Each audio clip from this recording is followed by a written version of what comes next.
حضرت حکیم الاسلام حضرت مولانا قاری محمد طیب صاحب رحمۃ اللہ علیہ فرماتے تھے کہ حضرت مفتی محمد شفیع صاحب عثمانی نور اللہ مرقدہ ہمارے شیخ حضرت حکیم الامت کے علمی اور روحانی ترجمان اور صحیح جانشین تھے۔ فقہ اور تفسیر میں امامت کا مرتبہ رکھتے تھے۔ ایک شاندار رائٹر، ادیب اور شاعر تھے۔ اکابرین امت کو آپ کی ذات پر پورا اعتماد تھا، اسی لیے حضرت مولانا انور شاہ کشمیری، علامہ شبیر احمد عثمانی، حضرت مولانا حسین احمد مدنی جیسے بڑے بڑے علماء کرام آپ سے رائے لیتے تھے۔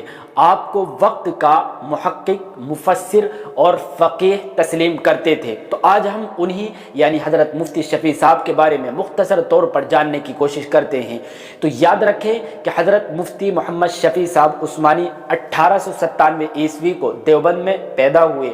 خاندانی اعتبار سے آپ عثمانی تھے۔ آپ کے والد حضرت مولانا محمد حسین دیوبندی رحمۃ اللہ علیہ ایک بڑے عالم دین اور صاحب نسبت بزرگ تھے۔ 5 سال کی عمر میں حافظ محمد عظیم صاحب رحمۃ اللہ علیہ کے پاس مفتی شفیع صاحب نے دارالعلوم دیوبند میں قرآن کریم کی تعلیم شروع کی۔ فارسی کی تمام کتابیں اپنے والد صاحب سے دارالعلوم ہی میں پڑھی۔ میتھ اور دوسرے سبجیکٹ کی کتابیں اپنے چچا مولانا منظور احمد صاحب رحمۃ اللہ علیہ سے پڑھی تھی۔ 16 سال کی عمر میں دارالعلوم دیوبند میں عالمیت کی کلاس میں ایڈمیشن لیا اور عالمیت کا کورس آپ نے کمپلیٹ کیا۔ یہاں آپ نے حضرت مولانا محمد انور شاہ کشمیری، حضرت مفتی اعظم ہند حضرت مولانا عزیز الرحمن عثمانی، شیخ الاسلام حضرت مولانا شبیر احمد عثمانی جیسے بڑے بڑے علماء کرام سے علم حاصل کیا تھا۔ تعلیم کمپلیٹ کرنے کے بعد میں حضرت مولانا حبیب الرحمن صاحب عثمانی رحمۃ اللہ علیہ نے انہیں شروع کی کتابیں پڑھانے کے لیے دی اور ٹیچر کے طور پر ان کو سلیکٹ کر لیا۔ پھر بہت جلد بڑے ٹیچرز میں ان کو مانا جانے لگا۔ آپ نے تقریباً ہر فن اور ہر کلاس کو پڑھایا، مگر عالمیت کے آخری سال کی مشہور کتاب ابو داؤد اور عربی ادب کی بڑی مشہور کتاب مقامات حریری کا جو سبق تھا وہ ایسا ہوتا تھا کہ الگ الگ ملکوں کے بڑے بڑے علماء اور اساتذہ بھی شریک ہونا سعادت سمجھتے تھے۔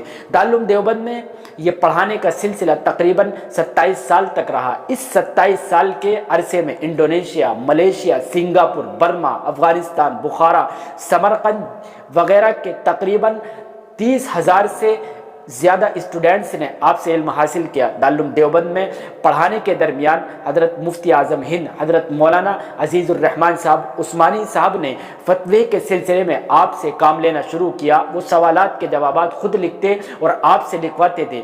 اصلاح اور تصدیق کے بعد یہ روانہ کر دیے جاتے تھے۔ اس کے بعد وہ دارالفتہ سے الگ ہو گئے، جس کے بعد میں یہ ذمہ داری آپ کو سونپ دی گئی اور قیام پاکستان تک اس عظیم ذمہ داری کو آپ نبھاتے رہے۔ آپ کو بتاتے چلیں کہ حضرت مفتی محمد شفیع صاحب عثمانی نے سلوک اور تصوف میں بھی بڑا مقام حاصل کیا تھا۔ شروع میں آپ حضرت شیخ الہند مولانا محمود الحسن دیوبندی صاحب سے 1920 عیسوی میں بیعت ہوئے۔ پھر ان کی وفات کے بعد حضرت حکیم الامت مولانا اشرف علی تھانوی سے بیعت ہوئے، جنہوں نے آپ کے علمی اور روحانی صلاحیتوں کو دیکھ کر آپ کو اپنا خلیفہ اور مجاز بیعت قرار دے دیا تھا۔ حضرت حکیم الامت اشرف علی تھانوی صاحب کے خلفاء اور مجازین میں حضرت مفتی اعظم کو ایک خاص مقام حاصل تھا۔ حضرت حکیم الامت آپ پر خاص توجہ فرمایا کرتے تھے۔